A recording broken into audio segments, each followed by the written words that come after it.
राधे राधे सभी गुरु भक्तों को। वेलकम टू माय चैनल परम गुरु की वाणी। आज श्री प्रेमानंद महाराज जी के प्रवचन में सुनेंगे कैसे स्वभाव वालों का भजन बहुत जल्दी सिद्ध हो जाता है, प्रभु को कैसे जल्दी प्रसन्न करें, किन किन स्वभावों का भजन बहुत जल्दी सिद्ध हो जाता है। चलो सुनते हैं श्री प्रेमानंद महाराज जी के प्रवचन को। साधक के स्वभाव के अनुसार 11 प्रकार के साधकों का वर्णन किया है।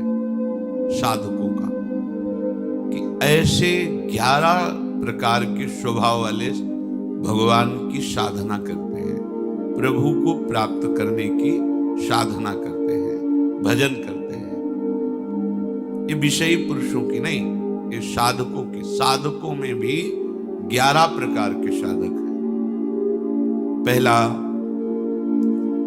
प्रभु की प्राप्ति की बात सुनकर सत्संग शास्त्रों में कि जीवन का परम लक्ष्य है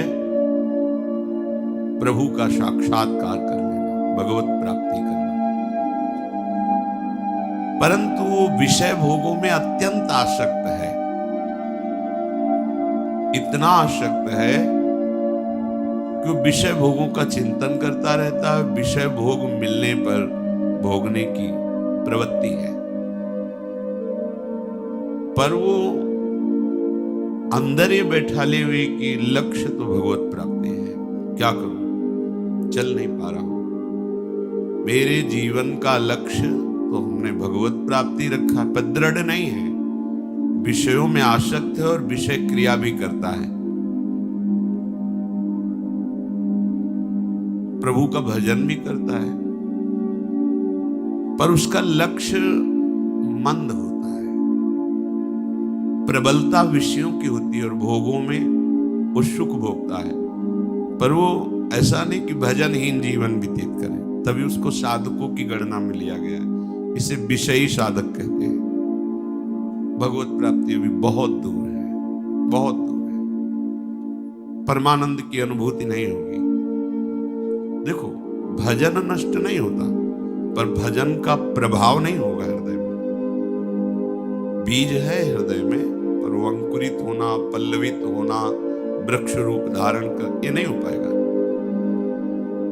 हाँ, किसी जन्म में होगा, पर इस जन्म में ये जो स्वभाव बन गया है, भोगों के प्रति महत्व बुद्धि, सुख बुद्धि और उसे भोगना, पर कहीं न कहीं हृदय में बात बैठ गई है कि जीवन का लक्ष्य तो भगवत प्राप्ति ही है, इसलिए कुछ भजन भी करता है, पर उसे भगवदानंद की अनुभूति नहीं होगी और भजन का प्रभाव प्रकट नहीं होगा।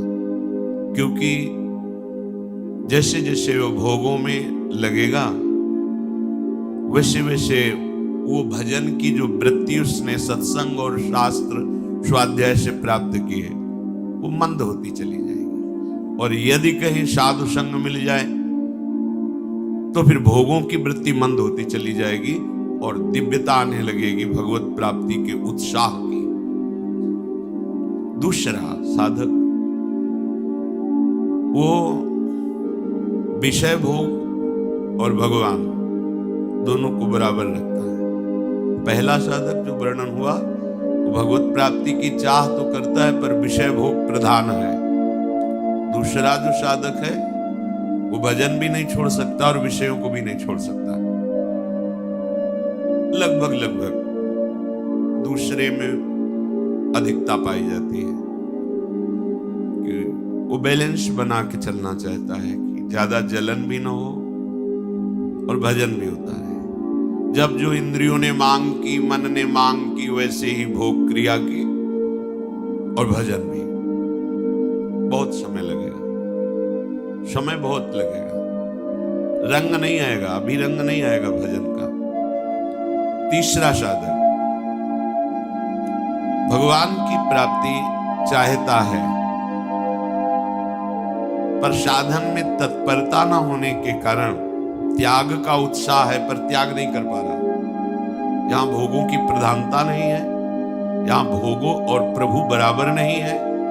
वो प्रभु को चाहता है प्राप्त करना, पर साधन में तत्परता ना, जो गुरु प्रदत्त साधन है उसमें प्रमाद होने के कारण जो त्याग का उत्साह है वो त्याग कर नहीं पा रहा। करना चाहता है, नहीं नहीं, पर वो निकल नहीं पा रहा है। कारण साधन में तत्परता नहीं।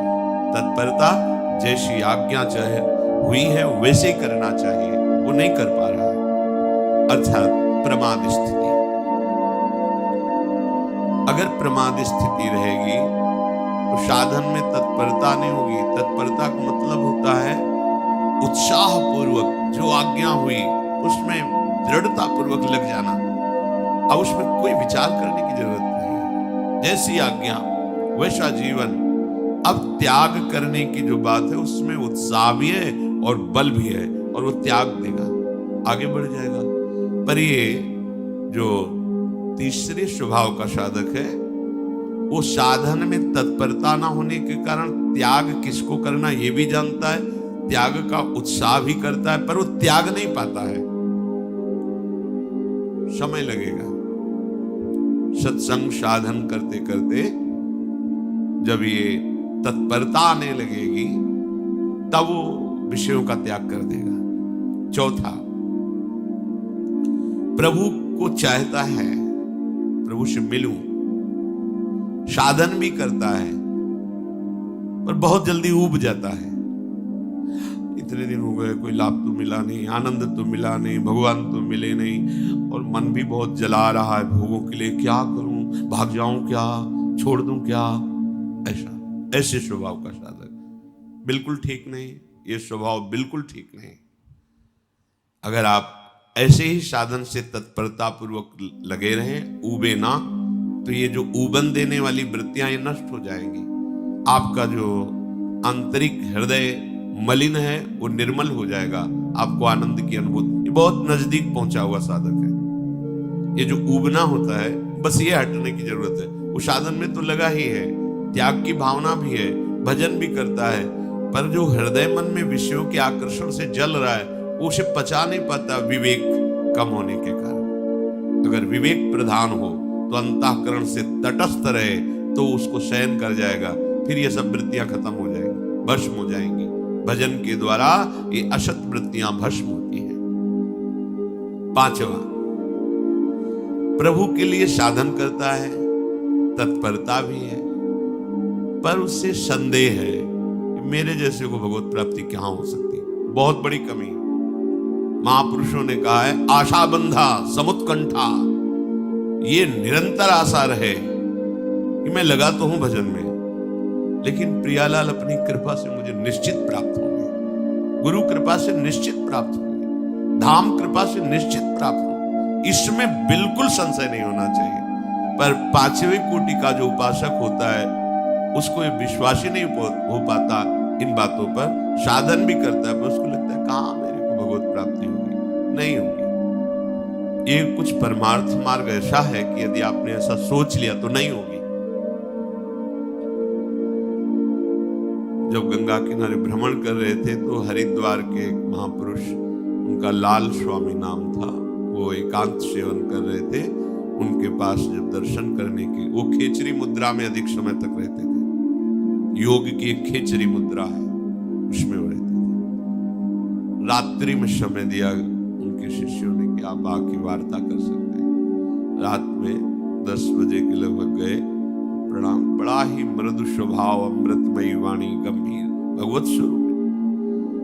तो उन्होंने डायरी लेके गए थे कि कोई शब्द भूल न जाए, बाहर निकलती तुरंत लिखना। महापुरुषों के वचन अमृत होते हैं, उस समय हमारी समझ में ना आवे, पता नहीं कब समझ में आवे, इसलिए वो शब्द रख लेना चाहिए। उन्होंने कहा, जैसा तुम सोचोगे वैसा ही बन जाओगे, जैसा बनना है वैसा सोचना प्रारंभ करो। पहला शब्द उनका। दूसरा शब्द, जैसा तुम सोच रहे हो, जो तुम बनना चाहते हो उसके अनुसार जो सिद्धांत है उस पर चलो। एकांत सेवन करो। जो विषय बाधा देने वाले हैं उन पर विजयी हो तो भी उनका संग न करो। उन पर विजय प्राप्त कर चुके हो तो भी उनका संग न करो, क्योंकि जीता हुआ मन भी कभी कभी विषयों में फिसल जाता है। संयोगवशात मरा हुआ मन भी जीवित हो जाता है, इसलिए सावधान रहो। छठवां, प्रभु के लिए पूरी तैयारी कर रहा है, साधना कर रहा है, विश्वास भी है, पर अपने शनि संबंधियों को नहीं त्याग पा रहा। छठवां, ऐसा साधक होता है, साधन में भी लगा है, बस वो अपने शनि संबंधियों, रिश्तेदारों को नहीं त्याग पा रहा। वहीं से भोजन चल रहा है, वहीं से वास व्यवस्था चल रही, उनका मिलना जुलना, आना जाना सब वैसे ही, पर चाहता है भगवत प्राप्ति हो जाए, उसे विश्वास भी है कि भगवान कृपा से मिल जाएंगे, पर वो भगवान की आज्ञा को भूल जाता है कि उपासक मेरे लिए अपने सुहृदों के सुख का त्याग कर देता है। जैसे महाप्रभु हरिवंश चंद्र जो कहते हैं, इस मार्ग में सहजानंद बरसाने वाली स्वामी जी के चरणों का आश्रय दृढ़ करने के लिए अपने परिवारजनों के द्वारा प्राप्त हुए सुख का त्याग, अर्थ के द्वारा प्राप्त होने वाले सुख का त्याग और बड़ी बड़ी साधनाओं के द्वारा प्राप्त होने वाली सिद्धि सुख का त्याग, ये स्नेह संबंध त्याग करने के लिए बहुत जगह आज्ञा प्राप्त है। तात मात सुत दार देह में मति अरुझय मति मंदा, हित किशोर को है चकोर तु लख वृंदावन चंदा, जननी जनक बंधु सुत दारा, तन धन धाम सुहृद परिवारा, सबकी ममता ताग बटोरी, मम पद मन ही बांध बर डोरी। ये कमी रह जाती है उपासक, जो छठवें स्थिति का साधक है, वो भजन भी करता है, तत्परता भी रखता है, पर अपने पारिवारिक रिश्ते सने संबंधियों का त्याग नहीं कर पाता, इसलिए समय लगेगा। सातवें, प्रभु के लिए विश्वास है, भरपूर त्याग है, साधन में तत्परता है, पर सम्मान और बड़ाई प्रिय है। वो अपना सम्मान चाहता है, दूसरों से अपनी बड़ाई, प्रणाम, नमस्कार, कीर्ति चाहता है। फिर समस्या है, फंस गया। अभी भगवत साक्षात्कार बहुत दूर है, क्योंकि शरीराभिमान पुष्ट होता रहेगा। भगवत प्राप्ति के लिए सम्मानम कल्याति घोर गरुड़म, ये जो सम्मान है, ये विष है, ये अमृत पान के लिए जो हमारा हृदय तैयार हो रहा है, उसमें बाधा पहुंचा देगा। जब कोई अपने को प्रणाम करे तो तत्काल भगवत भावना कीजिए, प्रभु क्या लीला कर रहे हैं, अंदर ही मन में सोचकर मानसिक प्रणाम कीजिए। अगर ऐसी भावना नहीं बन पा रही तो आपके गुरुदेव का प्रणाम हो रहा है, आपको नहीं, क्योंकि आपकी कंठी, तिलक, माला, नाम, मंत्र, उपासना गुरुदेव का है, और इसी को तो प्रणाम कर रहे हैं, तो वो गुरुदेव को प्रणाम कर रहे हैं, अपने को नहीं। ऐसी भावना दृढ़ करें। आठवें, प्रभु पर विश्वास है, त्याग की भावना प्रबल है, पर वो अपने गुरु प्रदत्त मार्ग में चलता नहीं, बदलता रहता है, अपनी वृत्तियां बदलता है, कभी ये, कभी वो, कभी ऐसे। गुरु प्रदत्त, अब भी भगवत प्राप्ति में अंतराय है। प्रभु पर विश्वास है, त्याग भी है, पर वो गुरु प्रदत्त उपासना में दृढ़ नहीं, बार बार मन बदलता रहे, कभी ये पढ़ा, कभी वो पढ़ा, कभी ये अनुष्ठान, कभी वैसे चला, ऐसा नहीं। सांगो पांगो उपासना, गुरु प्रदत्त नाम, गुरु प्रदत्त मंत्र, गुरु प्रदत्त कंत अर्थात इष्ट, गुरु प्रदत्त ग्रंथ, एक सांगो पांगो उपासना में मन को समाहित कर दिया, बात बन गई। नवा, प्रभु पर विश्वास है, त्याग है, साधन में तत्परता है, पर लक्ष्य दृढ़ नहीं कर पा रहा। हम श्यामा श्याम के श्री चरणारविंद के निज सेवक हैं, हरिवंश बलिदास रसिकनन ने शान बजायो, एक श्याम श्यामा पत्नी। बस श्री हरिवंश चरण निज सेवक बिचले नहीं, छाणी रसरी, चाहे लाभ आवे चाहे हानि आवे, अब तो बेल फैल गई जाने सब कोई।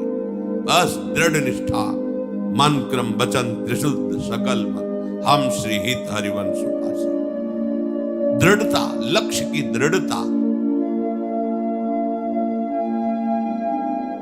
विभिन्न प्रकार की भगवान की उपासना पद्धतियां हैं, बहुत से भगवान के लीला अवतार हैं, बहुत से भगवान के नाम हैं, ऐसे ही भक्त हैं, सब वंदनीय हैं।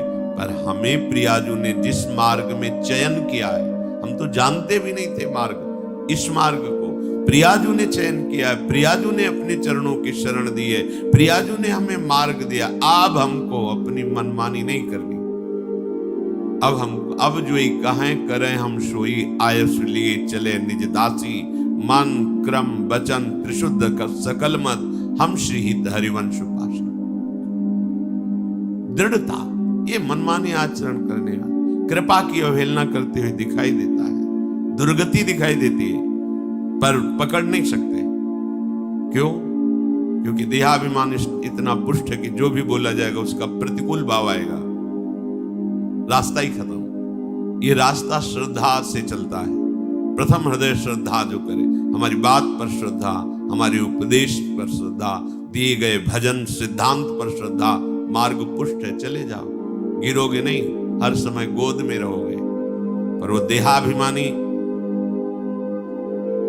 अपनी मनमानी आचरण करने के कारण वो लक्ष्य में दृढ़ नहीं हो पाता है। 10वां,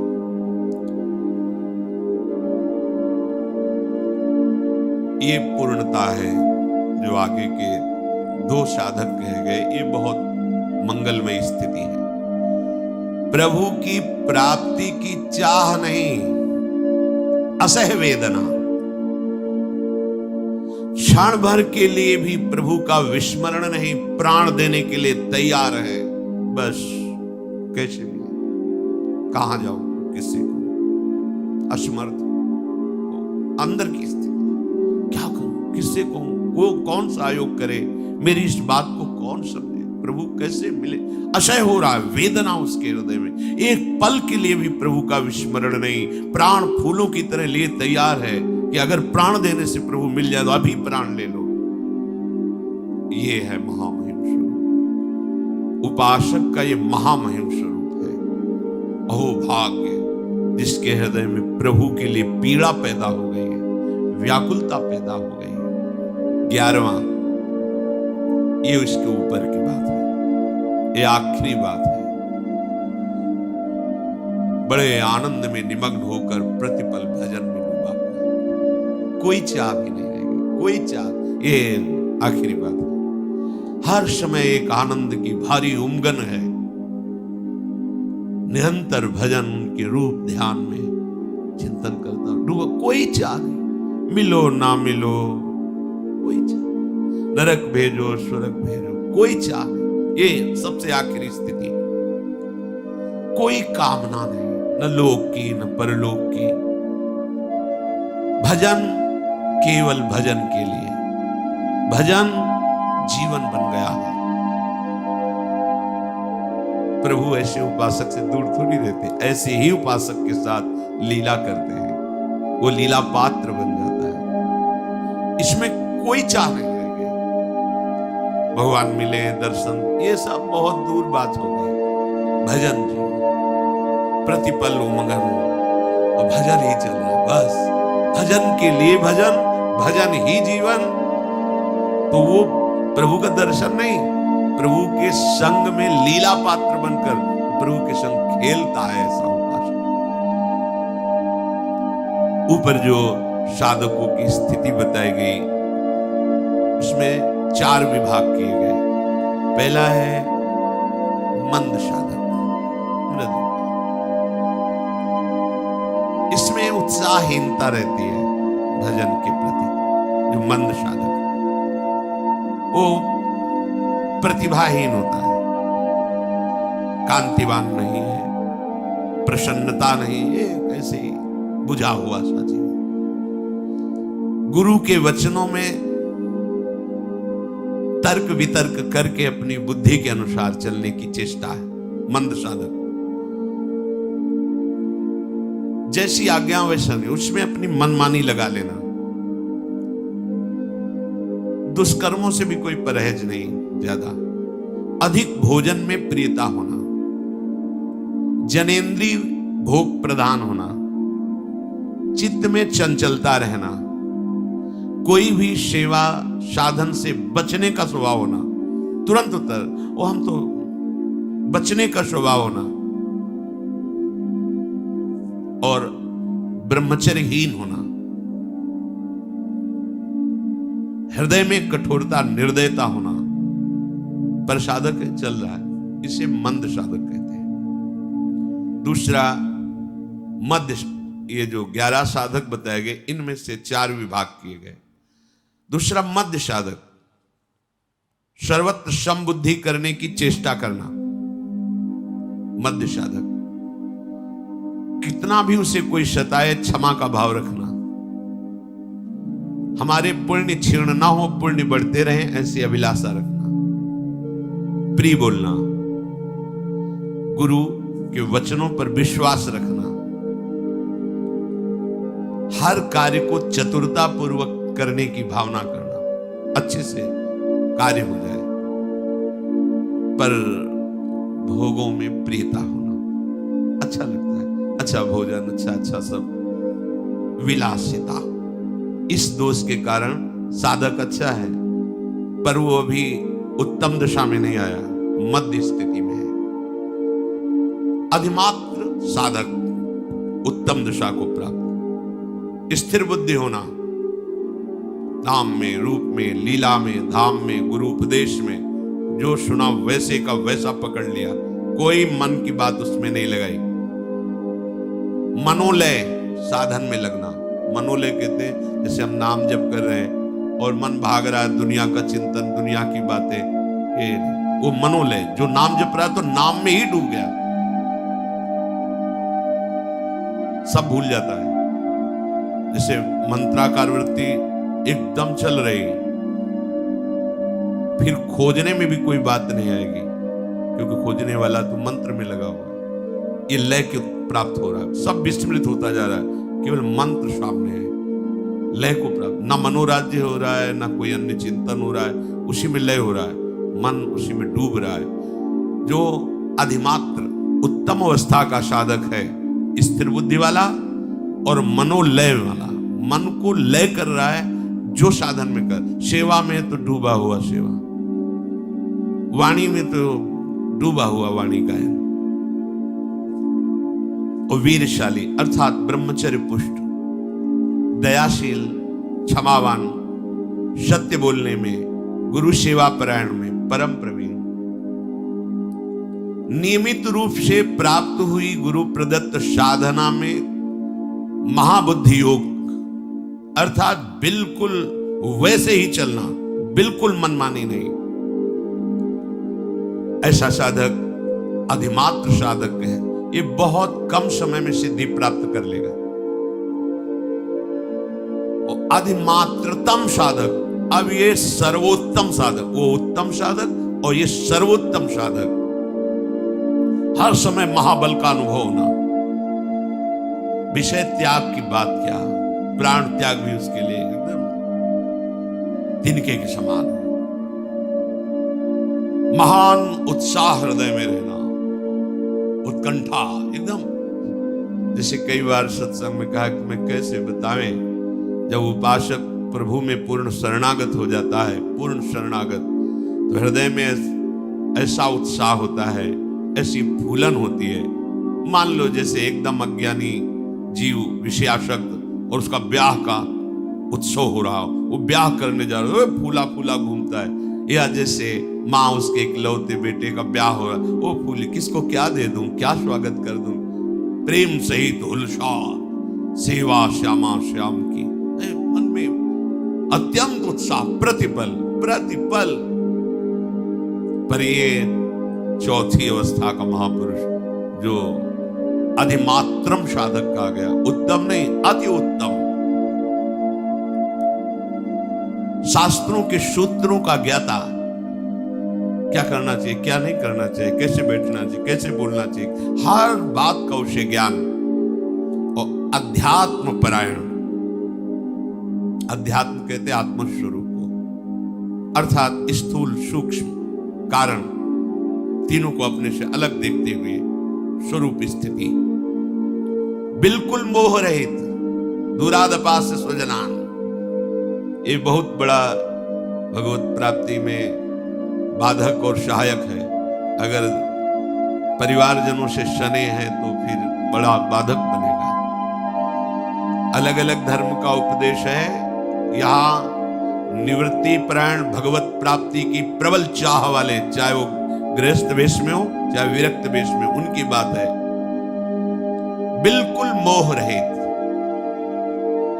किसी भी स्थिति में व्याकुल ना होना, मिताहारी, कम आहार, भूख से कम। भूख है 10 रोटी की, जितने कम से काम चल जाए।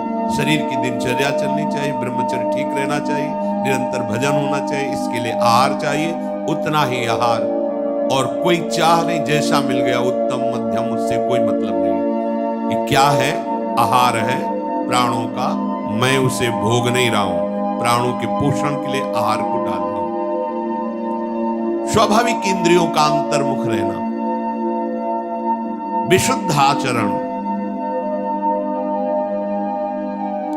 प्रतिकूल से प्रतिकूल परिस्थिति में अनुकूलता का अनुभव करना, ये सर्वोत्तम साधक का लक्षण।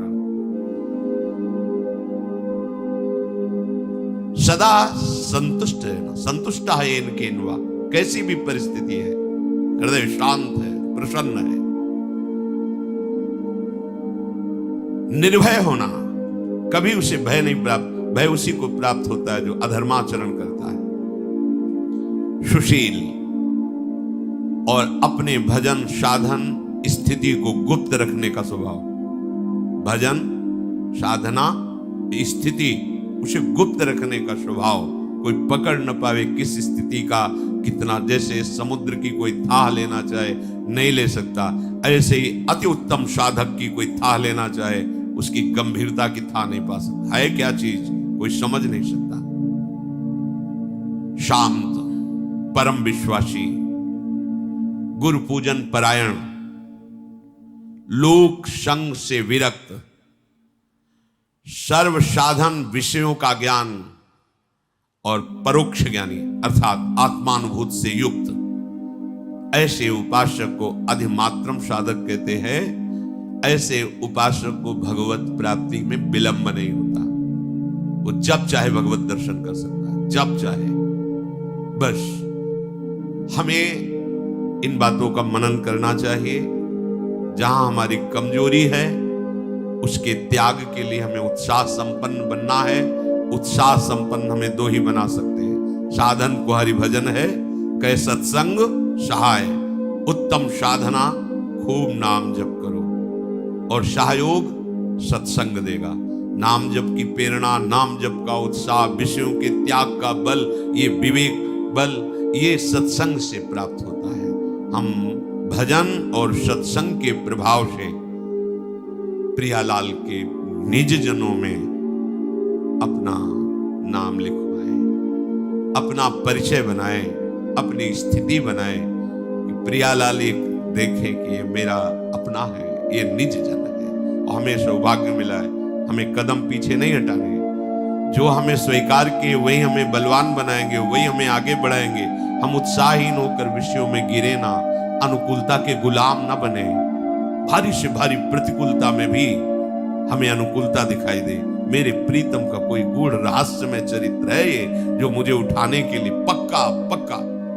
एक बार हम बहुत अंदर से होता है, कई ऐसी परिस्थितियां आती हैं कि साधक ऐसा अनुभव करता है कि मैं असमर्थ हो रहा हूं।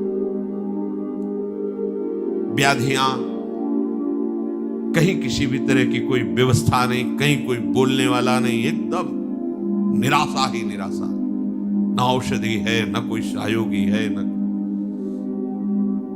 तो पूज्य मामा जी महाराज बक्सर वाले पधारे गए थे, उनका संयोग प्राप्त हुआ। बहुत ही निर्मल संत। वैष्णव जनों के द्वारा ही पता चलता है कि वैष्णव महिमा क्या होती है। वयोवृद्ध संत, आओ आओ महात्मा बैठे, चेहरे की तरफ देखो, उदास क्यों हो? महाराज जी, एक प्रश्न हमारे मन में आपके प्रश्न से आया, क्या शरणागत की ऐसी भी दशा होती है कि वो अपने को असहाय और असमर्थ और गिरा हुआ महसूस करने लगे? कहाँ होते? ऐसा क्यों होता है महाराज जी? तो उनका फुटबॉल के वो हाथ, खिलाड़ी के हाथ का फुटबॉल है, फुटबॉल को नीचे पटका गया है, पर वो नीचे टिकेगा नहीं। वो नीचे से जो ही ऊपर उठा तो ऐसी मार लगेगी कि वो लक्ष्य में पहुंच। आपको कैसे बताएं, हृदय नाच पड़ा हृदय, एकदम हृदय आनंद से प्रफुल्लित हो गया। एकदम लगा कि महापुरुष जन कह रहे कि खिलाड़ी के हाथ का ये बाल है, ये नीचे टिकेगा नहीं। ऐसे थपक मारा, कोई समझ न ले कि नीचे गिरा, मारा तो एकदम लक्ष्य पे पहुंचा दिया। बस हृदय देखा ना, सत्संग सहायता की ना, साधु वचन ने एकदम जैसे बैटरी डिस्चार्ज हो गई और चार्ज हो जाए, ऐसा वचनों से एकदम हृदय में उत्साह। नहीं, निराश नहीं, ये परिस्थिति है, निराशा के लिए नहीं है, ये तुम्हें ऊंचे उठाने के लिए है। महापुरुष जन कह रहे हैं, गेंद नीचे गिरा है, उसको देख के हंसी मत करो, वो साधारण गेंद नहीं, वो खिलाड़ी के हाथ का, उसी ने थपक मारी है नीचे। काहे के लिए? ऊपर लक्ष्य वेद के लिए। बिल्कुल पक्का समझो, भारी से भारी प्रतिकूलता में भारी अनुकूलता छुपी हुई है। उपासक किसी भी परिस्थिति में कभी अपने आश्रय को न छोड़े, मार्ग को न छोड़े, अपनी भावना को नीच ना होने दे, निराश ना होने दे। दृढ़ आशा, नहीं कोई मंगल विधान है, मुझे समझ में नहीं आ रहा है। इस तरह साधन का विचार करते हुए अपनी स्थिति को आगे बढ़ाने की चेष्टा करें। धन्यवाद आप सभी गुरु भक्तों का। ऐसे ही सत्संग, भजन और कुछ महत्वपूर्ण सत्संग के प्रवचन सुनने के लिए, सात्विक विचार सुनने के लिए हमारे चैनल को लाइक करें, सब्सक्राइब करें। श्री राधे राधे।